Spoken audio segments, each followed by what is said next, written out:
Well, hello, everybody. Welcome to the show. Happy St. Patty's Day. Yes. Ames, you're going to have to pinch me. I guess that's the rule if you're not wearing green, right? Yeah. Do I get to pick guess where that you is the pinch rule. me? Sure. Can I pick Why a not? spot? Like, yeah, okay.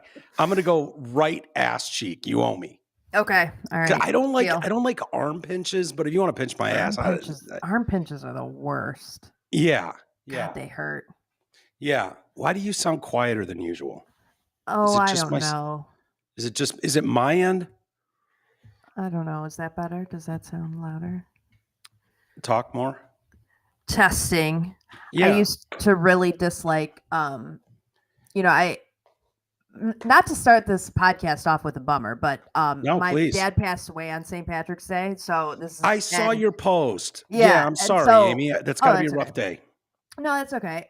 It's been 31 years, so it's been a long time. But yeah, it's, still. But for a long time, I wasn't, I don't really celebrate St. Patrick's Day a ton, but like growing up. And so like I wouldn't wear green and stuff. And people would be like, oh, why aren't you wearing green? I'm going to pinch you. I'm going to pinch you. And then I would just ruin everybody's day by telling them why I wasn't actually wearing green. Oh, yeah.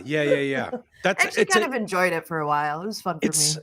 It's a special move you dead parents people have that the rest of us don't. You guys have this like, it's a big move.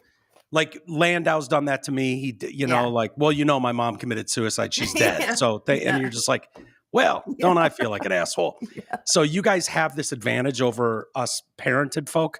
Totally. Yeah. It's a trump card that you definitely get to play, and the earlier it happens in life, the more you get to play it. So I'm not above admitting that I've played the dead dad card many a time in my life. Yeah, it could probably get you out of stuff. Oh yeah. I think it's true with anything. It all depends on how you look at things in life. If you choose to see the world as like, oh my God, the sky's falling every minute of the day. Maybe I'm too loud. Maybe that's the problem, that it sounds off balance. And it's the same way when I had Marty Sheedy in, whose legs are like crossed like this. He's like 3 feet tall. Yeah. Remember him? Yeah. And he loved the interview I did with him. He's like, dude, you didn't give a shit. You were going like, do you take advantage of the fucking lines? You get to cheat because you're handy. And he's like, hell yeah, I do. I go to Cedar Point first of the line. I'm jumping on the roller coaster. It's like, yeah, man, you could use things to your advantage no matter what they are. Yeah, for sure. You absolutely can. And I most certainly did. But yeah, it's just one of those days. And when it's a holiday where everyone's getting wasted, it makes it even more annoying. Well, I imagine alcohol is a depressant. And so in your early days, if you were to like combine alcohol with this day, you could turn into a fucking mess. Oh yeah. I had those days too in college. Yeah, for sure. Yeah. Yeah. Next thing you know, you're on someone's stoop sobbing. No, 100%. Yeah. 100% happened. Yeah. And now the older I get, I can like celebrate it and, be fine and not, you've matured and grown up. Yeah, I've matured and you understand life. Yeah, exactly. I had a girlfriend when I was younger whose dad died when she was young. I still don't know the full story. She didn't know the full story. Like parents divorced, dad ended up in prison, or I think prison. Yikes. And the only one that was in contact was his mom, who was this ex-girlfriend of mine, who, one of the true loves of my life, actually. Her grandmother was like, wouldn't talk about it. And it was like, my mom's not in contact anymore. And my grandma's just like, it was like an only child situation. Yeah. And I think the only thing she got out was he died in jail, died in prison or something like that. Yikes. Yeah. That's never good. Yeah. Now I come into the picture at 16. It's just like, dipshit 16-year-old, and right. It's like I look back on it now, and it's like the trauma that was there with, relationships. Like you can see it now that you're older. Like, yeah, that had an effect. Oh, for sure, for sure. How we handle situations had an effect, And she's an awesome person. Don't get me wrong, but you can just see some of that stuff. The reason I'm bitching about the microphones, I had Mike Massey in town over the weekend. Yes. And I tried to do a small show with him here on Saturday. He got here from the airport. I picked him up, and then he had a show that night. And so I was messing with some stuff to plug in to play a guitar. He did like 3 songs. And I think it's still one of those things, like usually I know what's going on with the microphones in my area, but it's all run through these programs. And once again, I don't think it captured the audio like it was supposed to. Yeah. So it's there, but I guess it doesn't sound great. I don't think you're missing out on that much. Yeah. But I made the cardinal sin of posting a 30-second video of like sound check. Oh, no. And I am not used to getting ratioed on my own content.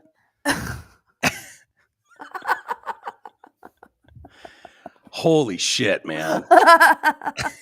I'm glad you find it hilarious. Everyone just ratioed you to death. Like, why are you still entertaining this? Dude, it got to the point where like Bryce, who plays bass with him on a lot of stuff, who I brought to Detroit at one point, who performed with him in front of hundreds of great fans in Detroit. I was there. I remember. Yeah. And Bryce is great. Bryce comes into this blind. He doesn't know anything about any of it. And he's like, makes a big, long comment on my post about like, what the fuck? Kind of like, Mike is one of the nicest guys. Mike Massey is one of the nicest guys in the world. And here you guys are calling him a libtard cult leader, this and that. He was thinking when they were like, cult leader, you can't have this clown anymore. They thought they were talking about Mike Massey.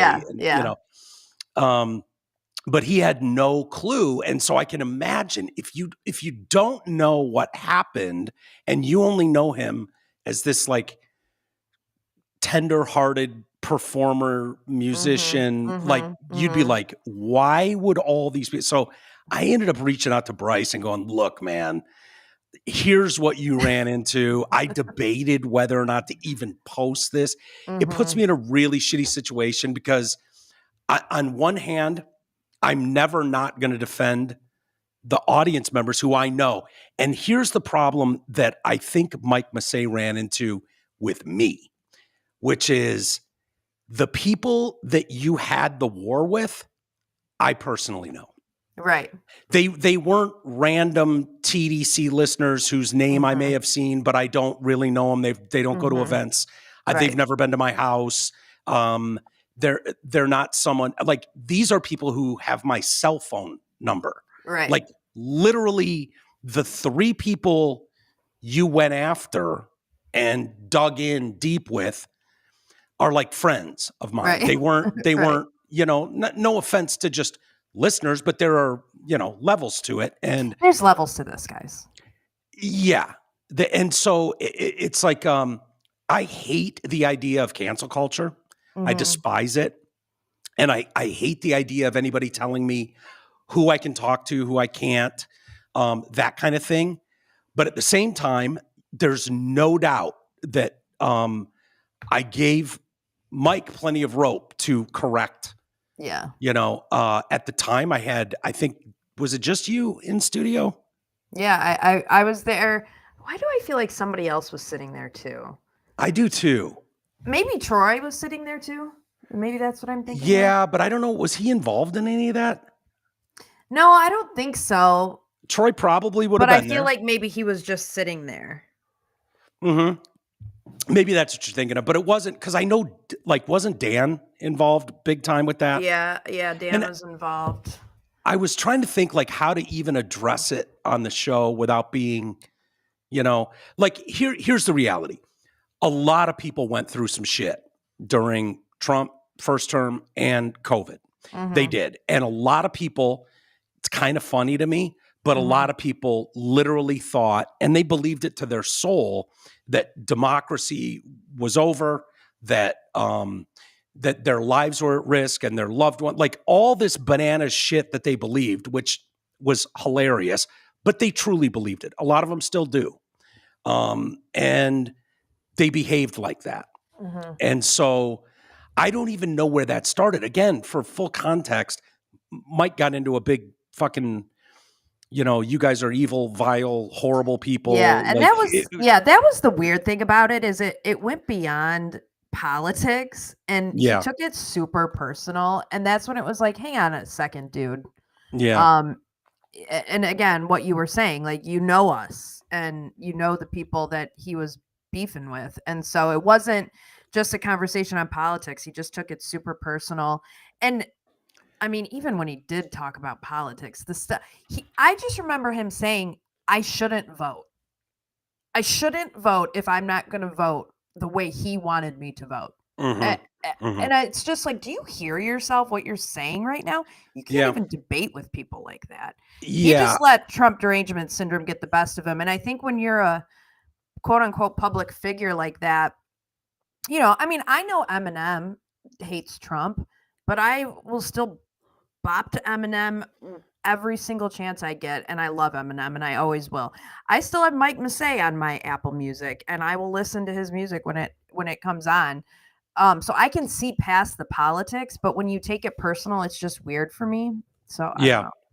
Well, it's to me it sucks because what I told Bryce was like I have an abnormal level of respect, and to be totally honest about it, it's like a super fandom for people that have put in the hours to master an instrument and become really, really good. I don't walk past a really talented musician without kind of being in awe of them, whether you know their name or you don't. There's just something special, and I kind of fanboy geek out with that. And I love the idea of introducing that to the audience. And I'm very, very proud of the fact that we sold out multiple nights, standing room only, line outside to get in. Like, there was no fan base for Mike Massey in Detroit at all. He would completely nothing. And what's sad to me is, like, if I were to come home and put on a show in Detroit, could I get 20 people there for a Mike Massey show right now? I don't know. Yeah, I don't know. Like, I had nothing to do with it. I wasn't here for it. Yeah. I didn't contribute to it. I adore the people that listen to this show and support it. I would never take them for granted, ever. And my guess is if Mike could do that over again, and I would have loved to have at the time gone and called him in the middle of it, gone, dude, the fuck are you doing? Yeah. Bro, like, the thing is I don't know if he would do it different, to be honest, because he kind of had the chance to when I was sitting with him, and he didn't. Like, he didn't. He did have a chance to do it different, and he didn't. So I don't know. No, and I even mentioned that to Bryce. I said, and I don't know that it would have repaired everything. I think a lot of people are really like, fuck that guy for real. Yeah, they gave their and I saw it in my post, and I feel bad because Mike is a very sensitive, nice guy. He just is. Yeah.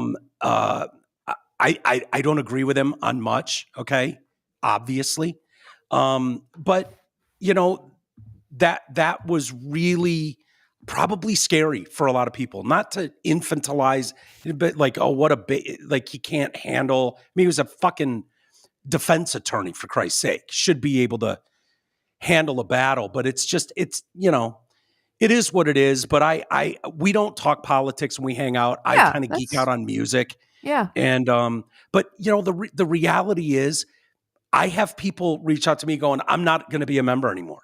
I'm not supporting you supporting. Like, that's the reality on my end.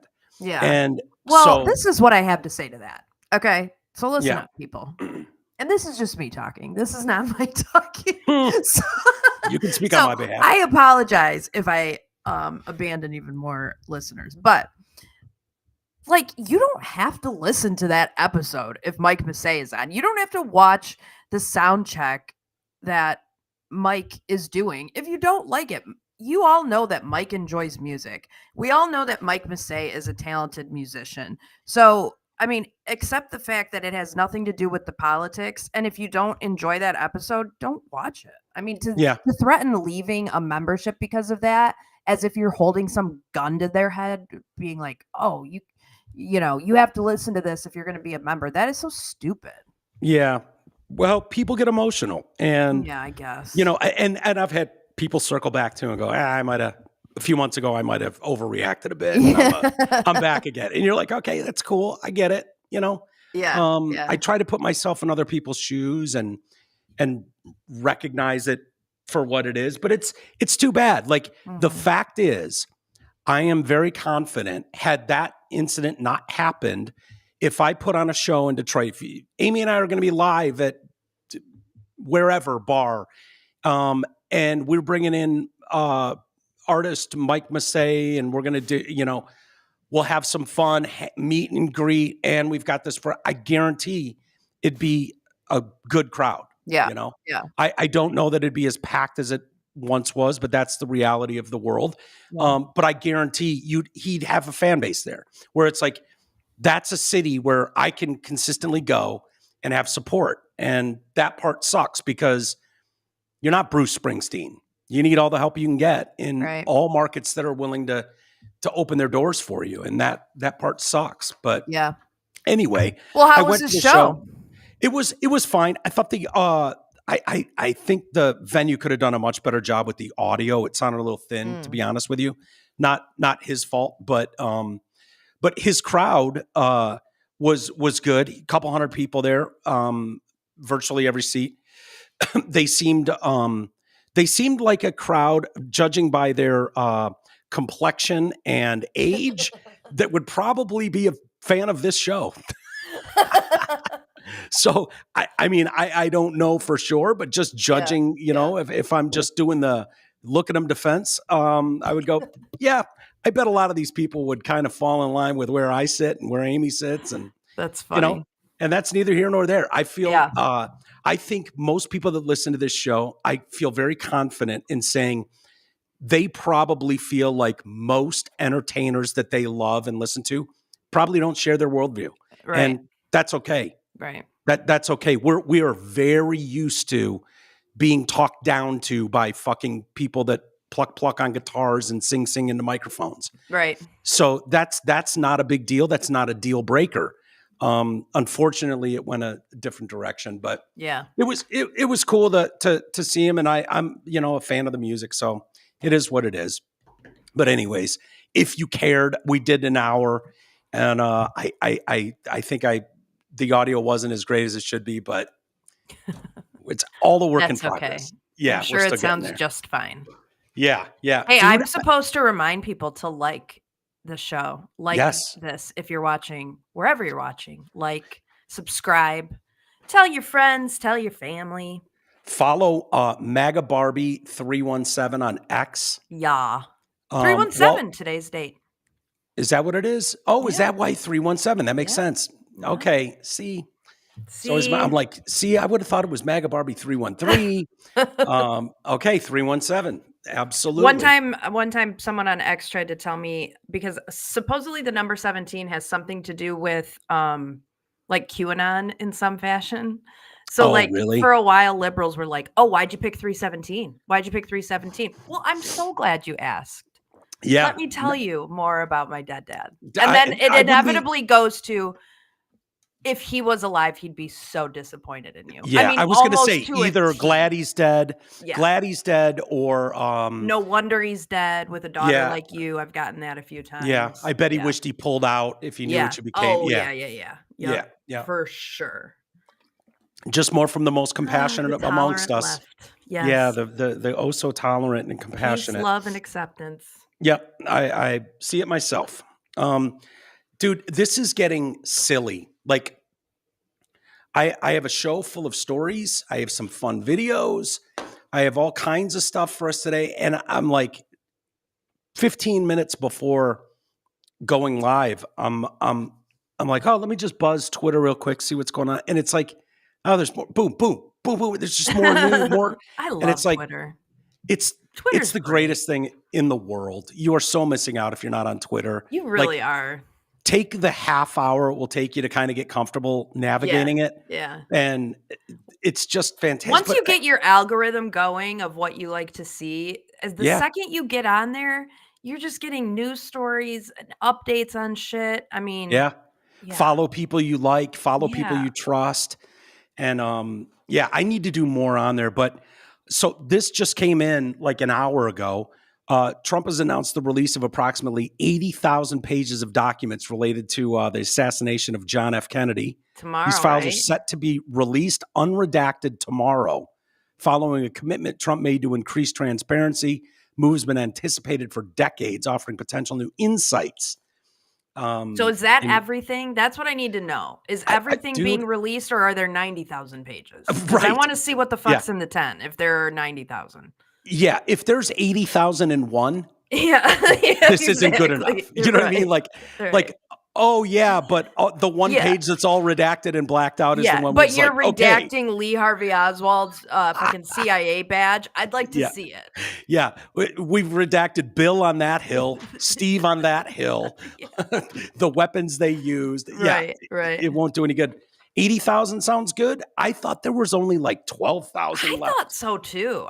Right? Am I crazy? That's what I thought, but yeah. I am starting to think that what's been going on when it comes to the Epstein files or JFK is there's just been a full court press, just shred everything going on. Oh yeah. Like Epstein files, I am not confident we'll get anything. No. Out of the Epstein files, who knows? But I mean, you just have to think that anything that would incriminate anybody is long gone. I think it kind of just goes back to what Kash Patel said. It's not that it's going to come out and say Mike Walters was the shooter on the grassy knoll. That's not what's going to be. It's not going to be that, but it's going to be evidence of how they did things back then and how you're seeing them continue to do them today, and how they weaponize the three-letter agencies against political opponents far and wide. They do it connecting the dots. And exactly. And it's just more so just evidence of what's going on today as well. So I don't think it's going to be anything jaw-dropping, but I'm still excited. Because there shouldn't be anything that's redacted. That's so stupid. Yeah, I totally agree. Like who the fuck are you? You were voted in, so all of a sudden, like that kind of stuff is silly. The Epstein files one is different in that it's now. It's so recent. Right. The people involved, that's the people involved are literally still sitting in powerful seats right now. Mm-hmm. So the JFK one, it's like, oh, cool. So there's some 85, 90-year-old guy that was involved. Like, who gives a shit? None of us are interested in, like, it is what it is, but you'd like to know. The Epstein one is just flat dangerous. Yeah. It is. Like, there's people involved. Like, how far do you go with that? Yeah. How many people are willing to, take a bullet to keep an official lid on that? I mean, so I just don't believe you're ever going to get, not in my lifetime anyways, any real progress made on the true nature of Epstein. I think we have a pretty good idea, but we'll see. So it's supposed to be tomorrow morning with the JFK thing. And I mean, the thing is, like, they're still doing this stuff. I mean, them releasing this information, it's not going to stop them. They're not going to stop going after their political opponents. They're not going to stop blackmailing powerful and wealthy people with sex recorded on camera like they did with Epstein. Like, that's all going to continue. It's You're probably right. And I don't know what we do about it anyways. If you find out, with JFK files that I'm sure Kash Patel's totally right. Yeah. I mean, I've seen him.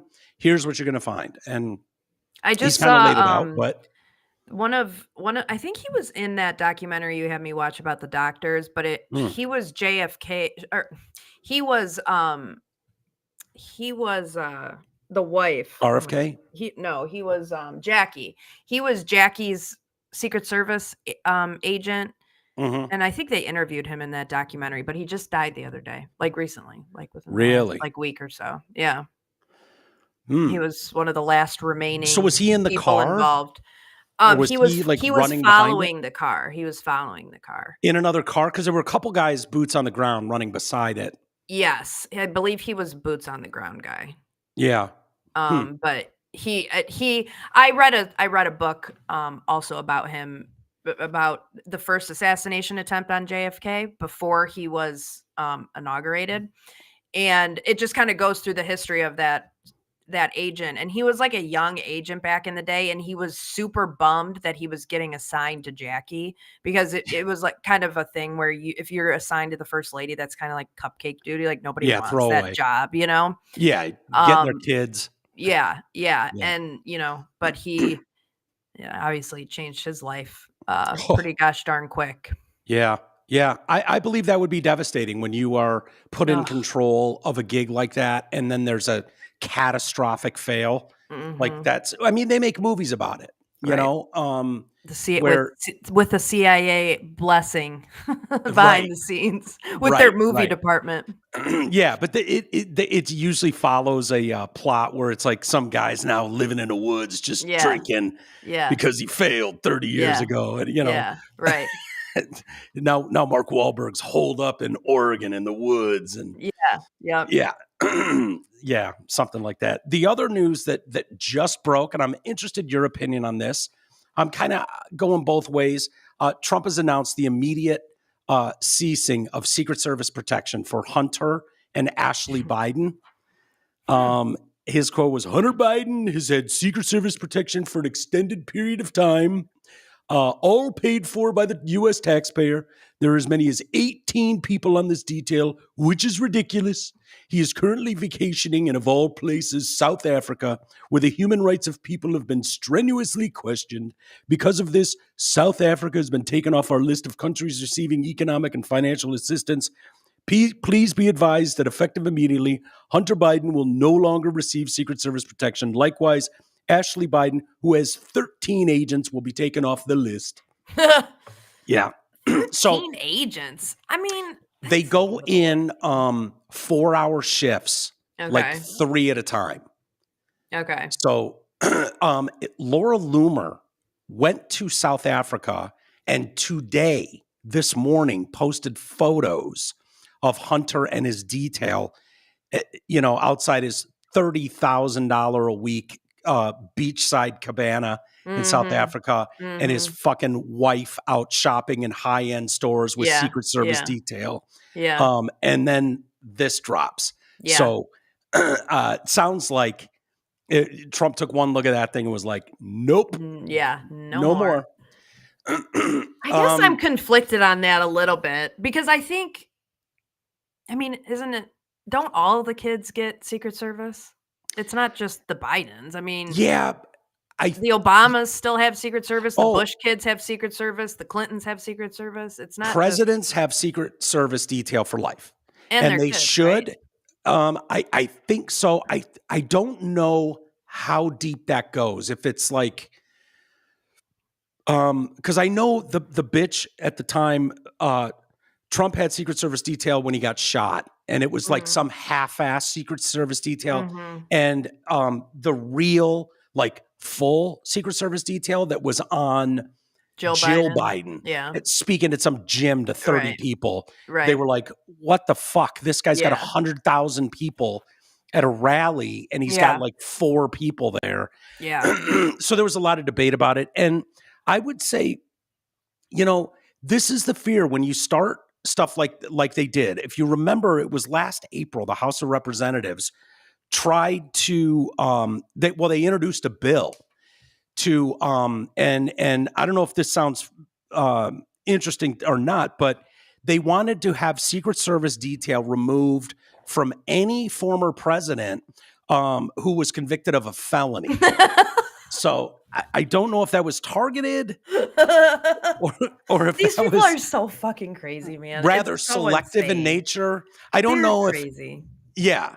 So I hadn't forgot that. And at the time, I remember saying, no, if this was like this, you're talking about at any given time, what, 4 of these max are alive at Well, any that's given what I'm time? saying. I mean, Like, how many are we really talking here? How many kids are we talking here at the end of the day? Well, when you're dealing with Hunter, who knows how many strippers have I spit think out a you have kid to for end him. it. You have to end it at kids. It can't go on to grandkids. I mean, it has to end at kids. Yeah. And I also think it needs to be for a period of time, because eventually the kids stop becoming a target. I mean, why would a kid be a target? It would be, to get some kind of advantage, or, take out your frustrations on the president by doing something to one of their kids, I suppose.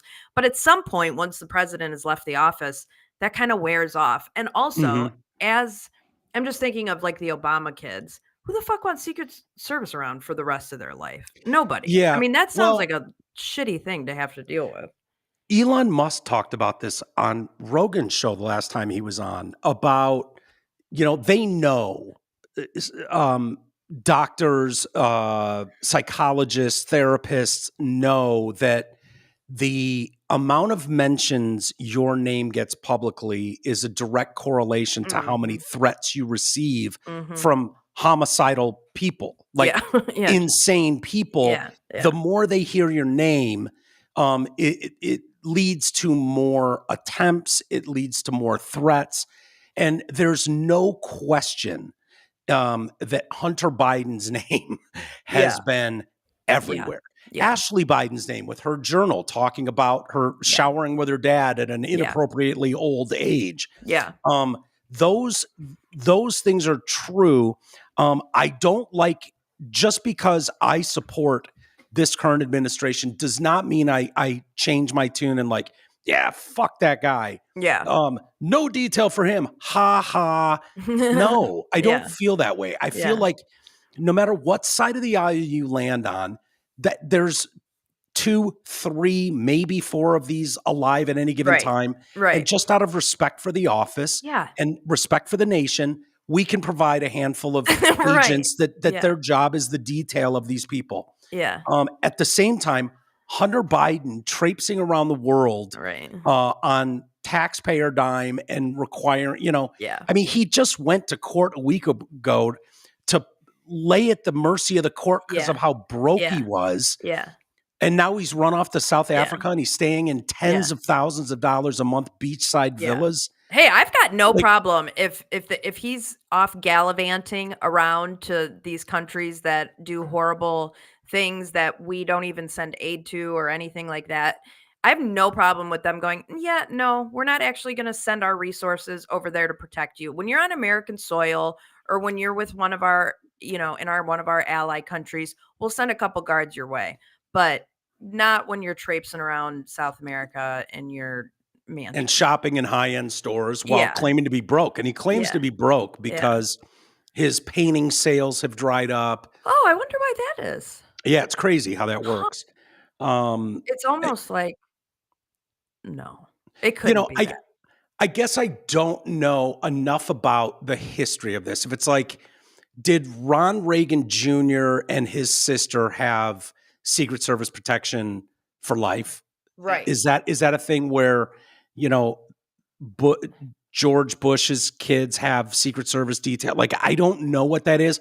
Whatever protocol is, I'm fine with. Yeah. But yeah, that was announced today. By the way, before we get to other stories, did you see Bill Burr's new special dropped? Oh, I haven't watched it yet. I did. How was it? Oh, it's there are times when it's very Bill Burr, which we all love, but he can't help himself. I don't quite understand it. He hates people who display American flags like on their truck.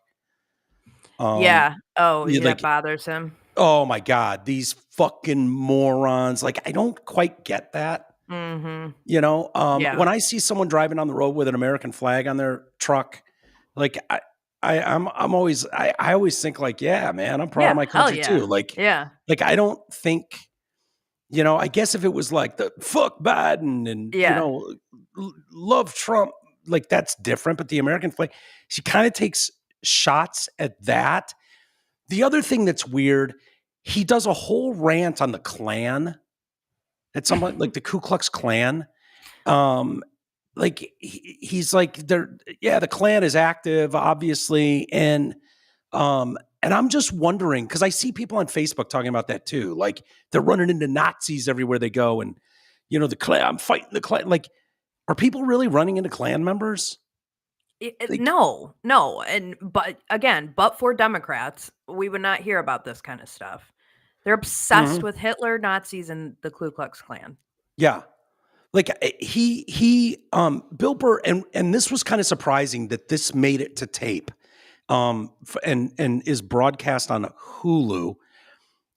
He goes into a whole thing and he can't figure it. He's trying to say, like, this is why I hate liberals. I hate you liberals.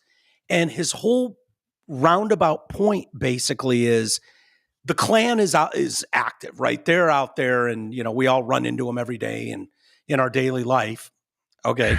But he's like, you need to get involved with guns, liberals. You need to get over this and get guns. And I cannot believe we haven't had a drive-by shooting for some liberal with an AR-15 at a Klan rally or something along those lines. And I'm like, there aren't Klan rallies. That's why that doesn't happen. Yeah. And I don't know, man. It just seems like inciting violence. It seems like, honestly, and I don't like, I'm the last one to limit anyone's speech, but there are limits to free speech and calls to action are one of them. Mm-hmm. And if I was watching that and I was on the fence, like at my wit's end with these people that disagree with me on things, whether it's social issues or politically, this felt dangerously close to publicly advocating or encouraging mass murder of people. This is in no way a defense of Klansmen. I don't personally know right. And Bill did the typical thing of like, oh, I know what you're going to say, like freedom of speech. It's important that they have the blah, blah, blah, like trying to minimize like what that means. To me, I stand the same way on all of these groups. I mean it when I talk about BLM. I mean it when I talk about the Klan or neo-Nazis, the Proud Boys, any of them, militia members, anyone you want to talk about.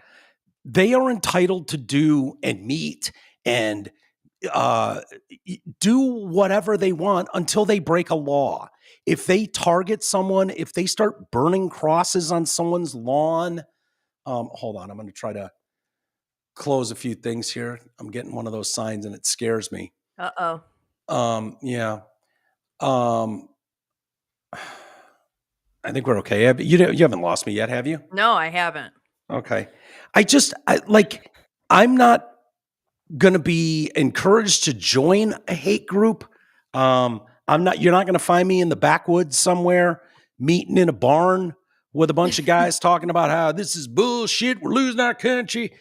Like I'm not, but I'm also not worried about them. Yeah. I'm not, I'm just not like you got your little troop out there and you're, okay, whatever. Like the minute you break the law and attack someone, the minute you threaten someone, like I believe full extent of the law for those people. Yeah. You know what I mean? It's just kind of how I feel. Like it's like what BLM does in their house, like talking about how they're going to get Whitey or whatever. Like, okay, like they're entitled to shit talk as much as the next person. It really doesn't concern me. But like Bill Burr, like legitimately angry and frustrated that we haven't seen people take AR-15s out and like. He should go to a Klan rally. I bet he wouldn't be able to find one because they're literally not a thing. Yeah, unless it's something like the deep, deep South. And if that's the case, then I don't know. They're probably surrounded by other Klan members, and regular people don't know that there's Klan meetings going on because we just go to work and we try to feed our families and get by day, and we don't spend the day thinking about what the fuck's happening at a Klan rally. No. Literally nobody thinks about that, Bill Burr. My fear is, though, Amy, they get so delusional, some of these people, they call you a Klan member or a Nazi for posting something on Twitter, right? Yeah. Oh, yeah. They would hear this conversation and go, oh, geez, a couple guys planning their next rally. Like, So no, we have Project 2025 rallies now. They're not. Oh yeah. We've rebranded to Project 2025. We're not the Klan anymore, you guys. Yeah. So if you could just catch up on the terminology. Oh my God. Also, just to circle back, Saki, really quick on the Secret Service thing. Yeah. All living former presidents and their spouses are entitled to receive lifetime Secret Service protection. Their children are entitled to protection until they become 16 years of age. Okay. So, yeah, so get it out of there. They shouldn't get it anyway. Also, this is a little tidbit. A former president's spouse may also be paid a lifetime annual pension of $20,000 if they relinquish any other statutory pension. So like if you're just a first lady and you've done nothing but be the first lady because all you've done is like blew the president penis for this whole time, you get $20,000 for life per year. A year? $20,000 a year? Yeah. She doesn't get paid in office, but when she leaves the office, she can get a $20,000 lifetime pension. I wonder what happens when they get divorced. If any of them got divorced, because Trump's been divorced before. Is like Ivanka or Ivania, whatever her. Yeah, right. Or like. I bet it doesn't. I bet at that point it's like you're on your own, sweetheart. But I mean, but if what's her face? Melania. But if Melania were to divorce him, could she still get it? And does she get $40,000 because she had to do it twice? Yeah, I don't know. How does that work? Probably not. I don't know. I don't have a problem with the spouses. I assumed that. You assume they're together. I've got a problem with the pension. I've got a problem with the pension. The pension, $20,000 seems like if you said $20,000 a month, I'd be like, okay, what are we doing? Yeah, $20,000 a year, I guess. $20,000 a year. I mean, it's like $1,500, $1,200 a month or something. Like, it seems like a weird tip. I'll be honest with you. It's not a paid position anyway. Yeah. So what are we paying them afterwards for?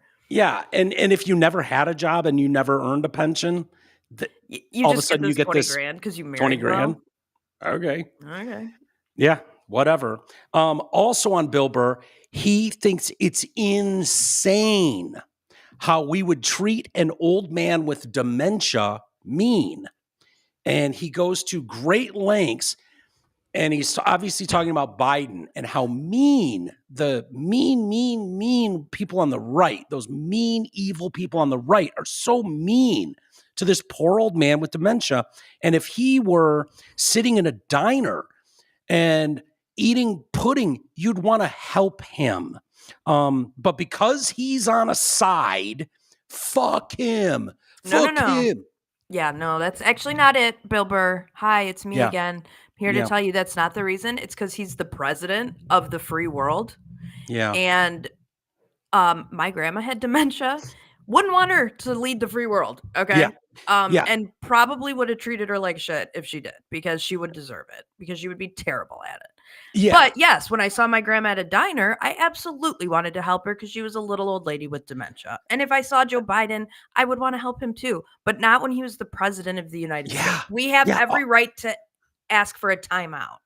I was thinking the whole time he was going through this like well thought out, hilarious bit about how mean people on the right are to this poor old man. I'm like, the old man in the diner with dementia isn't given keys to a fucking car outside, let alone the nuclear codes. Exactly. There is a difference, Bill. Yeah. These are not. They're in lockdown units in nursing homes. They're not running. They're not living in the White House and running the country and the world. Yes. And no one at the diner is gaslighting the rest of us into pretending this guy's sharp as a tack either. Right. It's just hilarious to me that we're all comfortable coming out now going, well, yeah, of course he had dementia. Duh. Right. Like, what's the problem? Like you don't have people in your life that get old and have dementia? Right. Have a heart. It's like, yeah, I don't want them leading the country either. How about we start there? And Bill Burr, I would dare to say that if you pulled up to McDonald's and Joe Biden was there fulfilling your order, you would double check your order. And you would be like, I actually want somebody else to do that because he's not capable of getting my order right at fucking McDonald's.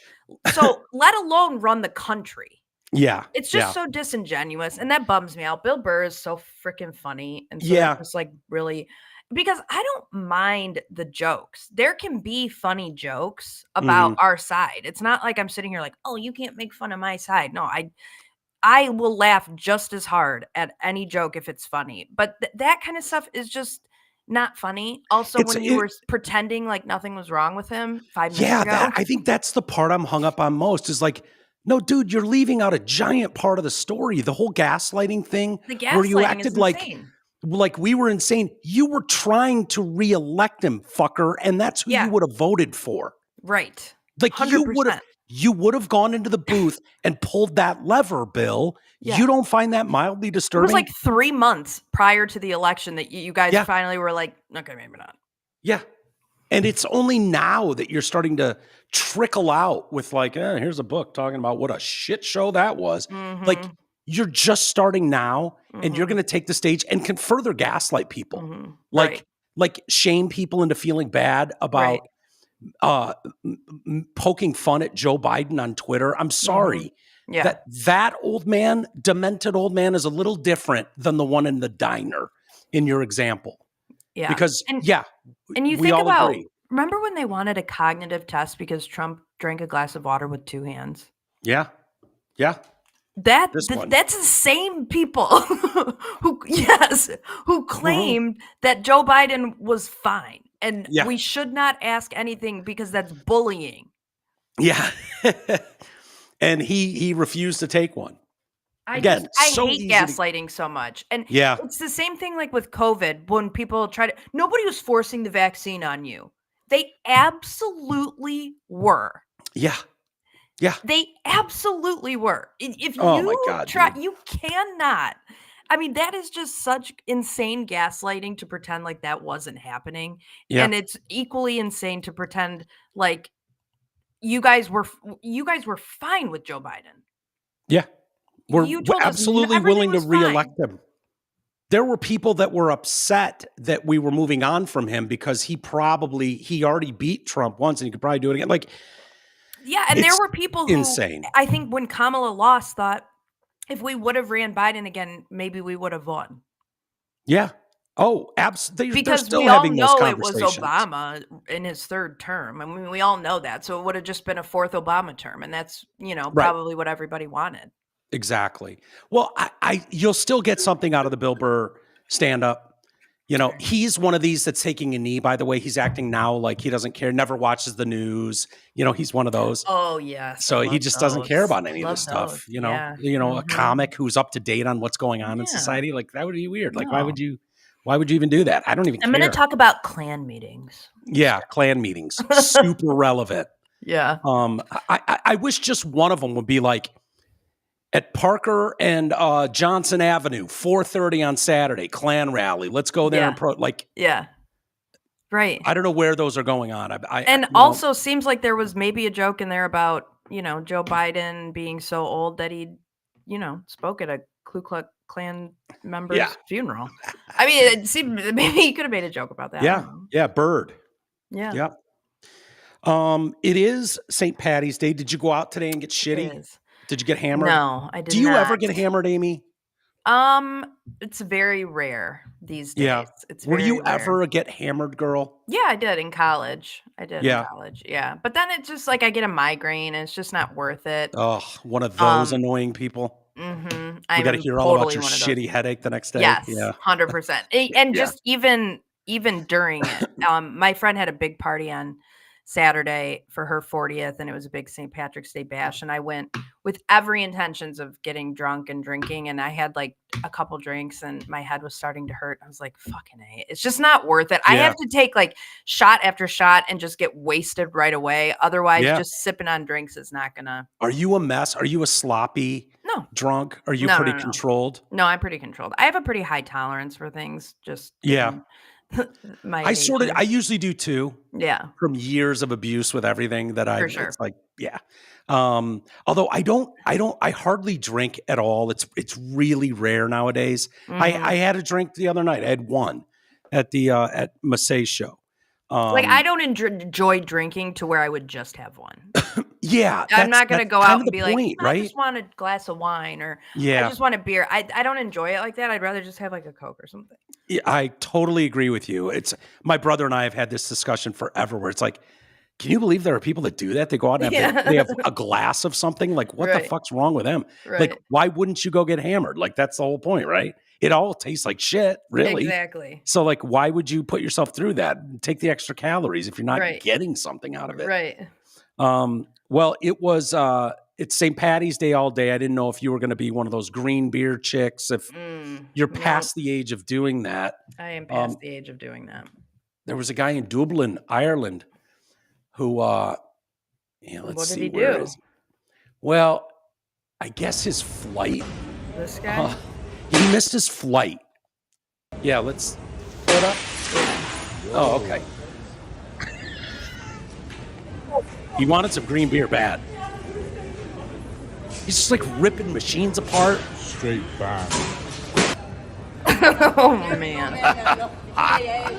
This is impressive right here. This is impressive. Dude, that is some force right there. Hold on, I got to watch that again. So, like, he winds up, I don't know what he's got, a bag or something, and he fucking, I mean, this is a direct shot. He drills this metal, I don't know what this is in a Dublin airport. Whoa. And it falls over. What is that, a newspaper stand? Now he's throwing, he's just chucking chairs. Oh my God. Yeah, they finally got him. That's so funny. Yeah. But dude, you know, I mean, he is in Ireland. It's St. Patty's. What do you expect? Yeah. That looked like some I don't know, that looked like some bath salts or PCP type shit where you're all jacked up. Yeah, shirtless. Shirtless. I mean, I've never gone fucking shirtless in an airport, I can say. Yeah, like pulling ATMs off the wall. Yeah, I mean, he was pulling like heavy equipment down and chucking it around and spiking it. Yeah. That one throw was good. I mean, he had, I mean, like I would not, you know, being in that kind of temper, hauling off and whipping that thing, totally missing your mark and smashing on the wall would be expected. Yeah. To dead center, drill that fucking newspaper box or whatever, and with such force that it falls over. I have respect for that. Yeah, there is something to be said too for not doing anything like totally embarrassing, like going to, you know, throw it and you just lose your balance and you end up falling like flat on your face while somebody's recording you. I mean, he went on a legitimate, you know, tirade there where he didn't, you know, fumble at all. No, not at all. I'm surprised that there's not people all over him. It looked like he was alone. You know those when you're waiting for an airplane and you're like 4 hours early and there's nothing there yet. Yeah, there's not even an agent there. He's in one of those spots. Right. But apparently he'd missed his flight and then went ape shit. Frustrating. So, yeah, dude, on your day. This is their Christmas. Yeah, that's your day. Yeah. You know what I mean? Like this is like waking up and Santa didn't show up. Like right. He's hopping a flight early morning in Dublin. Yeah. He's got somewhere to, wherever he was landing was going to be the fucking party of the century. Hell yeah, it was. At his age, in his 20s like that. Yeah. You can't miss out on those. So. Oh man, he was bummed out. Yeah. So, anyways, that's going on. I'm sure there are parties everywhere. He's on a no-fly list somewhere. Yeah, they've said he's not welcome back in Dublin International Airport. Do they do they check your shoes and shit in other countries, or is that like a United States thing? It is a U.S. thing. I don't know if they do it. They probably do it in some places, but they don't do it in all of them. Like I know. Who's the other comic? Another libtard. The guy from Australia, Jim. Oh, Jim. Not Brewer, but yeah, you know what I'm talking. He's great. Yeah. But he does a whole bit on his thing about, you know, he's got U.S. citizenship and Australia, I think, is where he's from. And how they, you know, going through the airport, he started taking off his belt and shoes, and they were like, "The fuck are you doing, weirdo?" Yeah. They're kind of giving him shit for it. He's like, "Oh yeah," like, "Oh, look at the American taking off his shoe. No one wants to see your fucking belt and shoes, weirdo."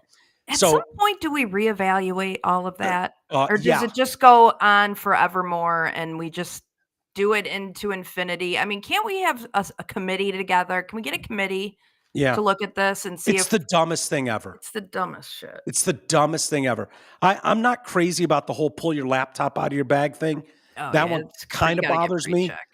I mean, I suppose you could slip a bomb in there, and I don't know. Maybe my backpack is some, they can never see it in there. But yeah, if you have TSA pre-check, then you can, I have Clear.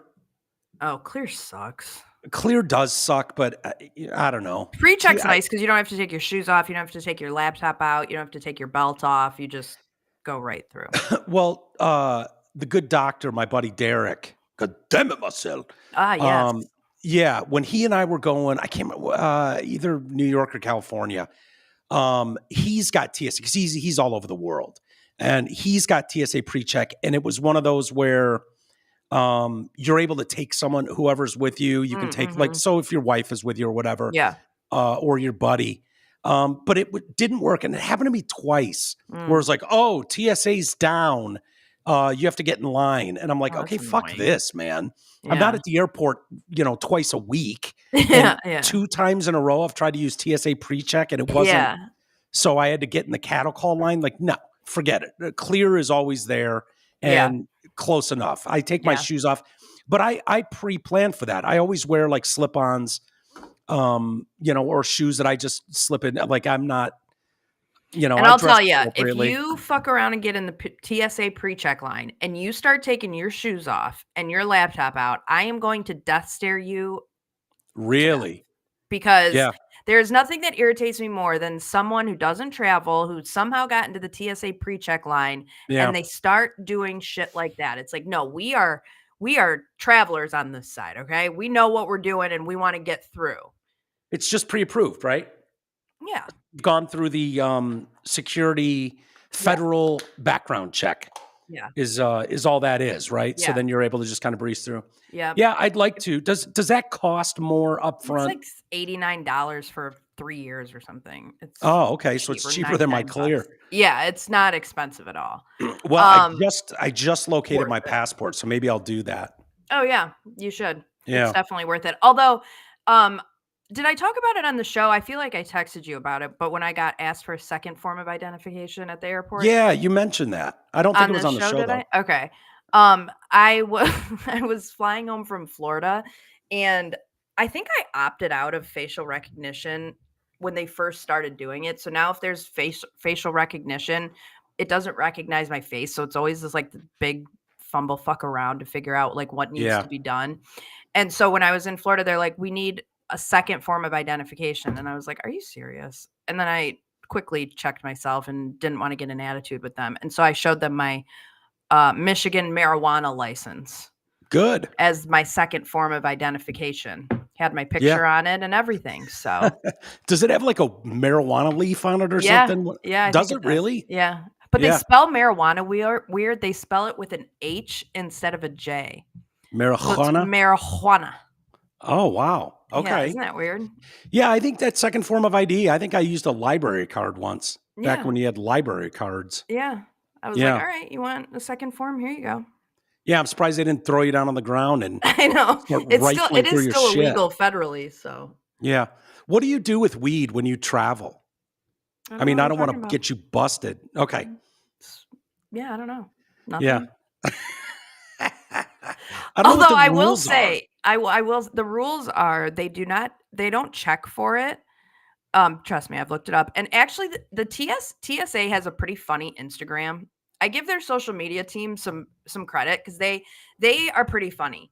And they will post just funny shit that they find. And as kind of like a, hey, FYI, you can't bring, you can't smuggle a turkey in your pants and go through TSA. Yeah. It's just random shit like that. So they've put out some FYIs about marijuana in the past.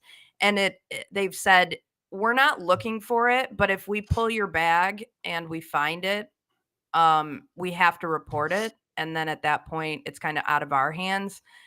But at that point, I would just play the dumb blonde that didn't realize you couldn't bring it and be like, oh my God, I'm so sorry. Just take it. You can throw it out. I'll go. What do they do when you have a medical card? Well, it's still illegal federally. So that's no, I know, but that gets into such a weird area where it's like the fact that we're even having this conversation and playing this retarded game with a fucking plant is just, I know. It's so dumb that we're still pretending like, yeah, we're looking out for the good of the people. You know, we confiscated 3 joints.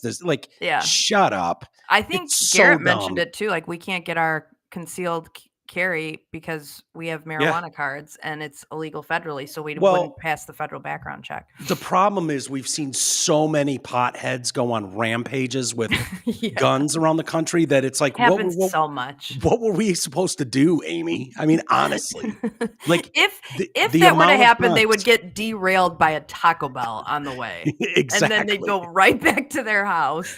So how did the killing spree go? Fuck, I knew we were supposed to do this shit.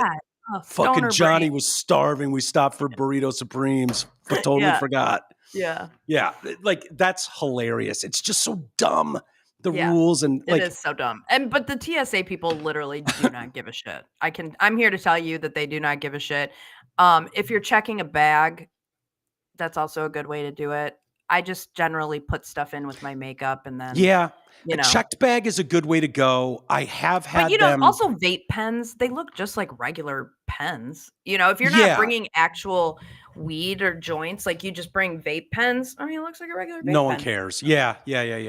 But I know with meds, like there's certain things I don't like to not have with me. There's certain medications and stuff where it's like I have to have them on me. Otherwise, just throwing I used to throw tremendous amounts of illegal contraband in my suitcase and just be like, good luck, brother. See you on the other side. Yeah.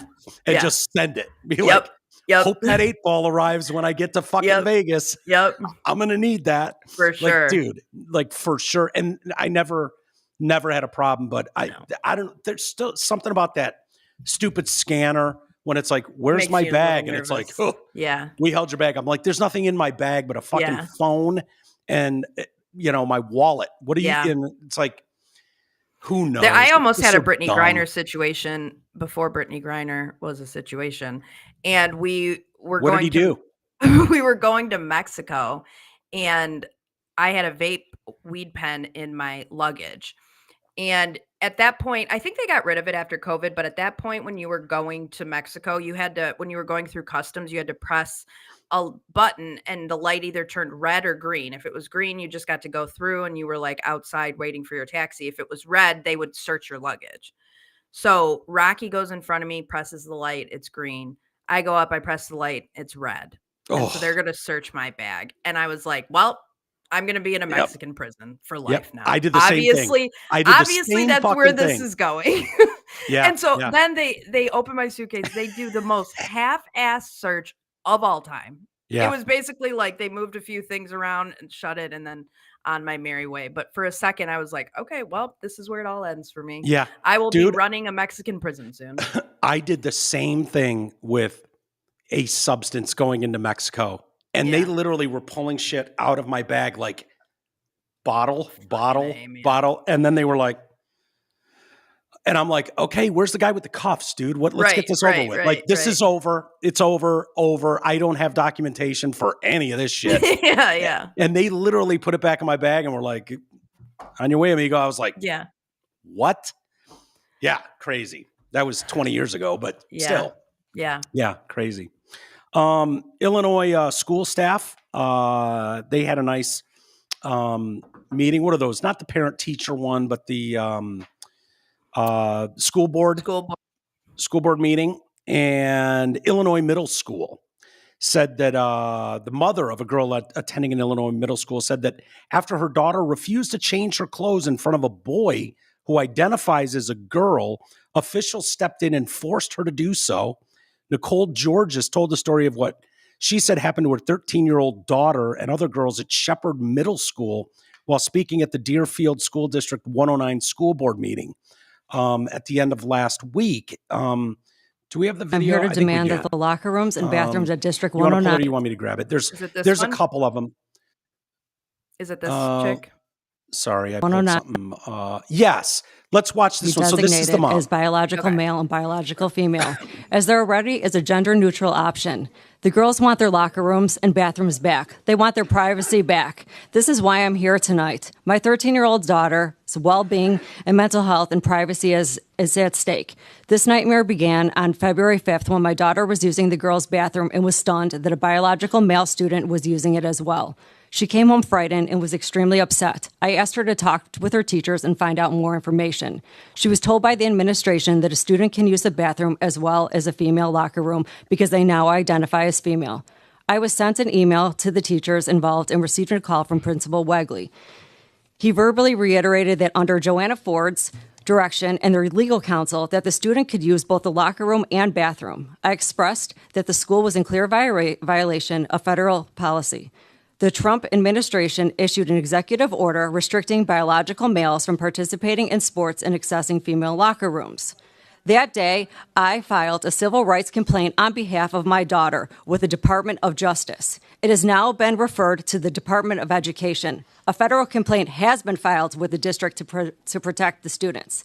The situation went from bad to worse. A few days later, the male student was present in the girls' locker room. Feeling violated, the girls made the choice to not change into their PE clothes with a biological male student present. The next day, Assistant Principal Kathy Van Treese pulled the girls into their office, questioning them. The same day, Assistant Superintendent Joanna Ford, Kathy Van Treese, and multiple teachers all came into the girls' locker room, making them change into uniform. This went on all week with the addition of Ginger Laugerman. My daughter refused to take part in having her privacy being violated. How dare they? She ran out and called for me for help. Principal Wegley was offering my daughter a new PE class. The answer was no. Changing for the remainder of the year, and she's not changing into another class. The girls just want their privacy and they want their locker room back. There are gender-neutral options. This is my daughter's story and the story of many other young girls who have been forced at the difficult age to do something they know and most adults know is wrong. Do the right thing. All right, you get the point. So she was met with boos, by the way. And then there's this lady. Let's see. Tina Nelson, I'll pull her she, up. her pronouns. Oh, fuck. Oh. So that first mom you heard there with a 13-year-old daughter forced to change with a biological male in the middle school girls' bathroom. So they booed, including one trans-identifying woman here. I was just gonna say, someone that chick in the middle, that dude in the middle there. Yeah, looks like over here. Yeah. Yeah, no, to the right of the screen. So the woman, I think, who's about to speak is a trans-identifying mother, and shocking also has a trans-identifying child at the school. Sure, of course. Yeah.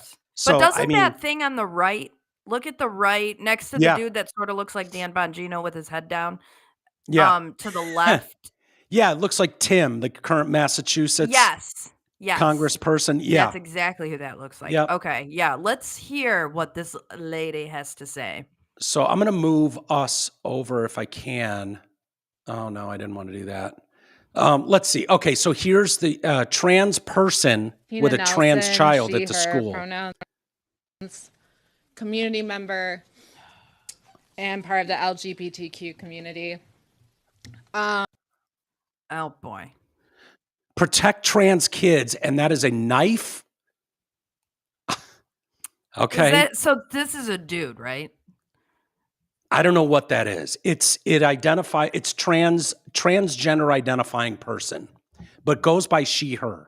So I don't know what that means. Well, then I would think it's a dude pretending to be a girl that goes by she, her pronouns. I don't know because you can. Who knows? Just but a let's lady. hear her out. LGBTQ She seems reasonable. Community. Thank you to the board for prioritizing the safety of the student that's been targeted. by a organization that weaponizes religion to push the white supremacist agenda of their cis white husbands. Oh my God. Oh my God. Nope. Look at her. Imagine that's your mom. Excuse me. I have the mic. Let's be respectful. Please be respectful of each other's times. Listen. Targeting a middle school student because of your white god. My white god. Yeah. Excuse me. Can we pause for a second? This is a time for us to listen, to hear your viewpoint, and we want to hear that. All right. Okay. So, thank you. Yes. So, children that are raised by those who hate, vilify, and fearmonger will hate, vilify, and fearmonger their peers. So, education is super important. Sex education is super important. And Come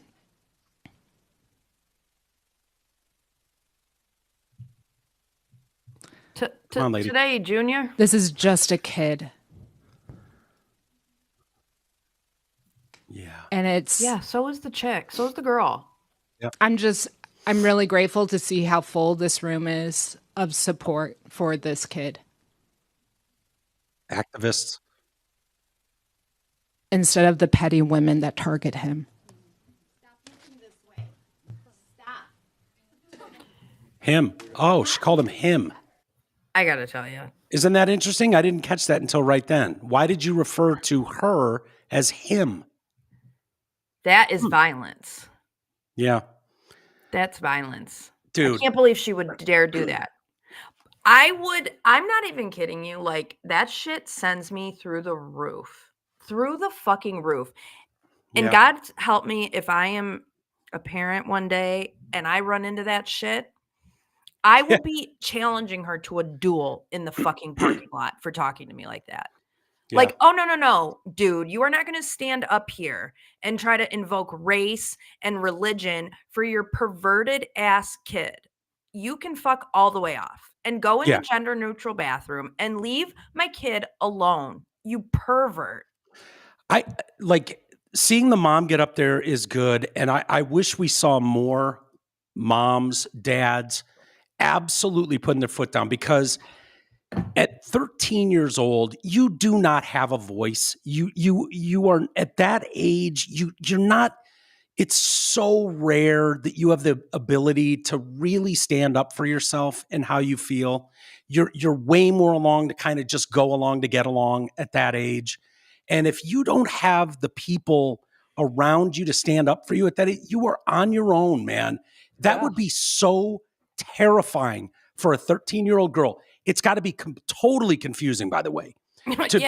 Like, it already sucks. I don't know if you remember those days, Amy. I'll never forget them, of being in a gym class at 13 years old, 12 years old, 14 years old, when a handful of kids have gone through puberty, a handful have not, and all of a sudden there's some guy with a fucking man's dick in the room and pubes, and you're sitting there like, man, I wonder if I'm ever going to blossom. Like, and you've got a pinky. Like, it sucks, dude. It's horrible. Girls, I imagine. Like, it is. I'll never forget being on a soccer team, and it's like the first kid that hit puberty and is standing around with a giant adult dick, and you're just like, dude, like, what the hell happened to Scott? Holy shit. Like, it freaks you out. It's weird. The opposite sex, like, it would be horrifying. It's terrible at that age having to change in front of other kids. Like, now you throw the opposite sex in that room. It's like, I don't know how you don't have mental breakdowns in that situation. And I don't understand. She's kept saying there's gender neutral options. Yeah. Go in there. And why is it that all of the other kids have to sacrifice for one kid to feel better? So 30 kids have to feel like shit so one kid can feel better? That's what they're saying. Like, and that's their whole MO. And I mean, yeah, no shit, 13-year-olds don't have a voice. Fucking Riley Gaines didn't have a voice, and she was a grown-ass woman who was literally forced to do the same thing on a massive level at a Ivy League school. Yeah, I remember being that age, either 12 or 13. And I've probably told the story, but I told my mom to shut up. And we were on the road, and I would never say that. My dad would have smacked me around, But, coming into my own, I told her to shut up or something like that. And she whipped into the parking lot of the Livonia Police Department. Oh, yeah. Dragged me in, and it was Lieutenant Dan something. And you ain't got no legs, Lieutenant Dan. Yeah. And it was Dan something. And my mom obviously was like, sit here, and went in the back. And obviously my mom was like, hey, can you do me a favor? My kid's being an asshole. Will you, show your badge and stand there and be the tough guy? And he's like, yeah, this is hilarious. No problem. And cops deal with this a lot, where parents get at their wits' end. They bring a kid in and they'll kind of scare them straight. And I remember sitting there, and he's like, that's it. It's done. You're going in. You're going to the juvie. And it was like, I'm just sitting there. I can't say anything. I don't know, the thought of having rights, or like, go fuck yourself, cop, get out of here. Like, no, never crossed my mind. And he was like, he was warning me about how many kids get knifed. You being a white kid, you're not going to do well there. And he actually told me to sleep with my back against the wall. In other words, threatening me that I was going to be butt fucked, raped in this situation. That was the implication, was you're going to be raped. I would recommend sleeping with your back against the wall. And I just sat there stone faced. I didn't cry. I didn't yell. I was just like, okay. And he goes, I think this is the time you should maybe you want to apologize to your mom. And I was like, oh, it dawned on me. And as I got older and thought about that traumatizing situation that my fucking mom put me in that day, it was like, no, you can't go to juvie for telling your mom to shut up. Law that you broke, like being disrespectful to your mom as a preteen or an early teenager, is not grounds for being incarcerated. So I should have laughed in the cop's face and said, dude, I'm not sitting here 1 second longer. Fuck off. And walked out of the room. But you don't have that kind of wherewithal or worldview yet. Yeah. So to put a 13-year-old girl in that situation, dealing with a batshit trans mom with a trans child, what a shock.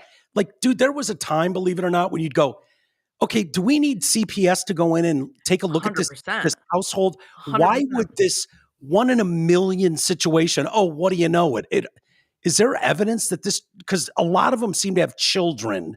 Yeah. What do you know? Yeah. They all seem to have children that are on this weird spectrum-y thing too. And all of Hollywood has trans kids. Right. It just seems like the fact that we're even having a school board meeting about this and involving the public, like this should have so been nipped in the bud.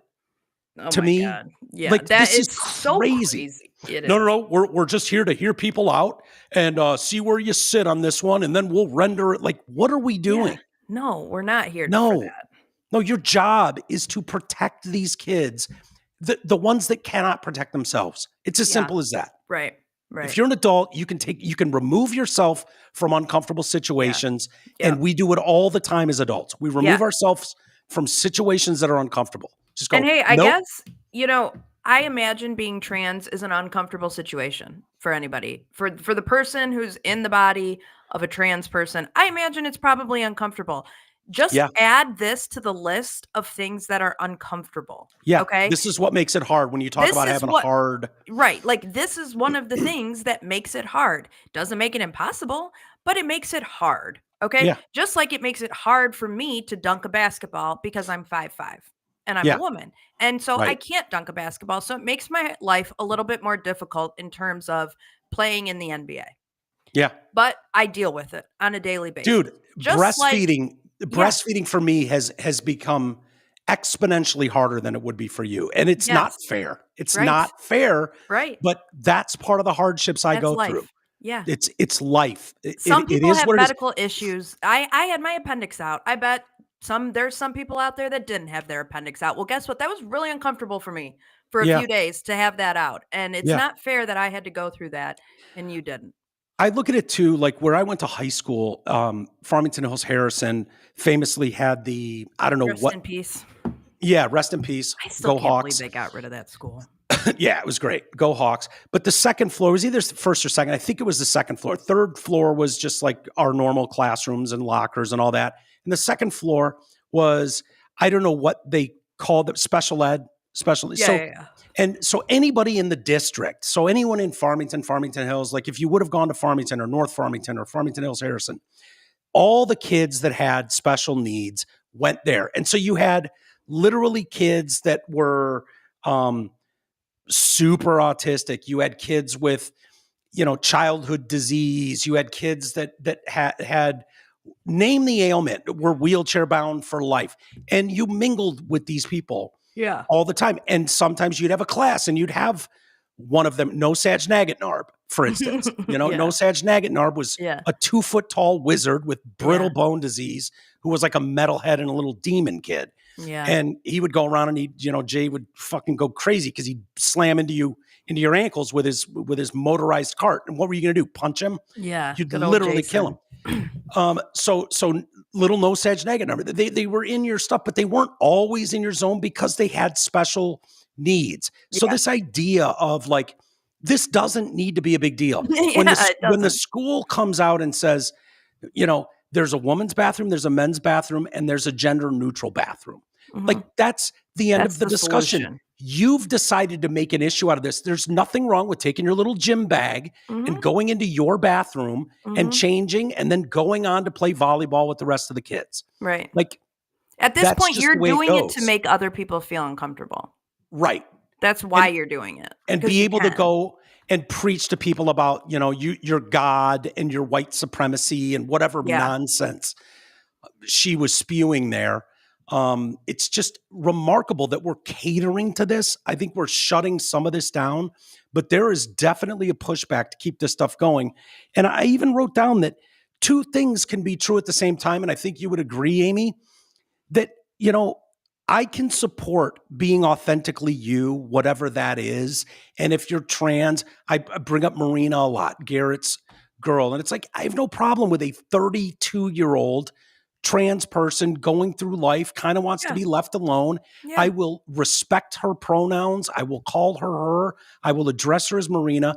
But when you get into these ones, this is where you lose me. And it's like, no, now you are bullying other people and forcing them to accept something that most people look at as fucked up. I'm sorry. They just do. Yep.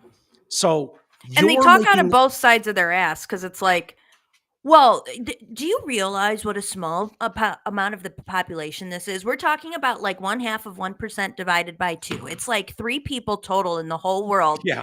Okay, well then why the fuck are we even talking about it? Why, if it's that big of an issue, do we have to change all social norms if there's 3 people total in the world that are trans?